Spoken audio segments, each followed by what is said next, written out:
Hello again. Here we are. My name is Ron James. Been doing a little series on praise and worship. I kind of got groundwork laid.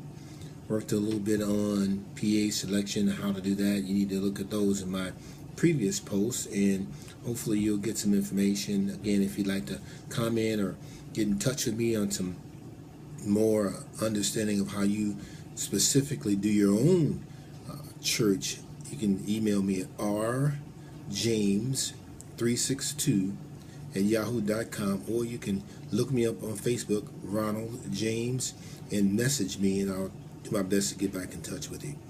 Okay, so now you got your PA system. You figured out how many people you got, and you get ready to set your PA system up. We talked a little bit about that. Now you got to position your praise and worship people. Most churches, smaller churches in particular, they just put their praise and worship people in a convenient spot, which it usually is off to the side and those kind of things. You got to really understand, when you place your praise and worship people, they should be in positions where they can definitely have line of sight. That means they can see each other, they can communicate verbally or hand signals with each other, and it needs to be in a place that's not off to the side. The sound's going to sound way different. Specifically, a lot of smaller churches don't have monitors. You should have monitors no matter how small your church is, and we'll get into a little bit of setting up monitors in the next session.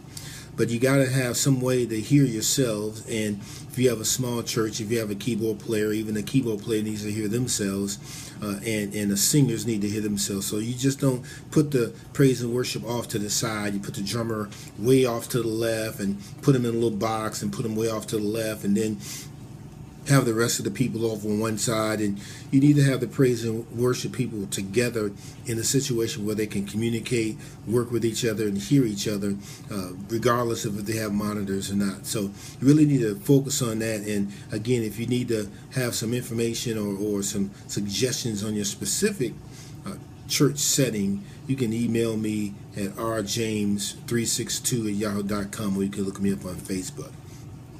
Okay, now we talked a little bit about selection of mics. We did that thing too. So now we're talking about actual praise and worship stuff. How do you do this? How do you do praise and worship? How do you actually get your praise team or selection of a praise team? And I want to kind of start that, and this may take a couple of sessions because I'm only doing short segments. Praise and worship is like extracurricular, like when you're in high school.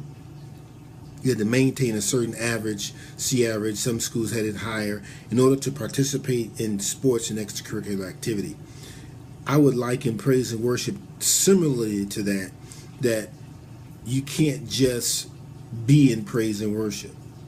We also know that you should have some level of skill in your instrumentation. You should have some level of skill in your instrument.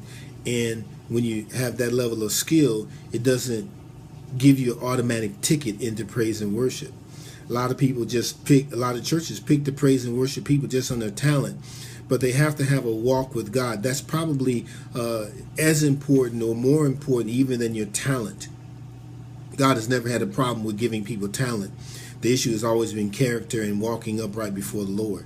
So you got to have people who just at least follow the basic standards of praise of Christianity. They live a Christian life. They walk a life that's exemplary and that proves that they're believers, how they walk, how they talk, how they carry themselves.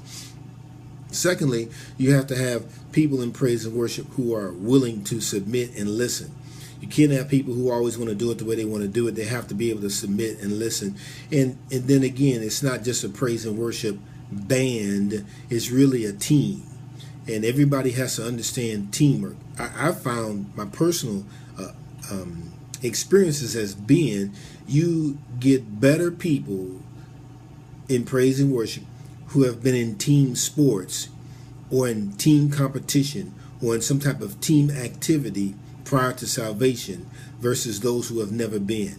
So I encourage that. Secondly, I want to encourage you as believers who want to do praise and worship to really get your pastors involved in it, because we got to make sure our pastors are involved in it.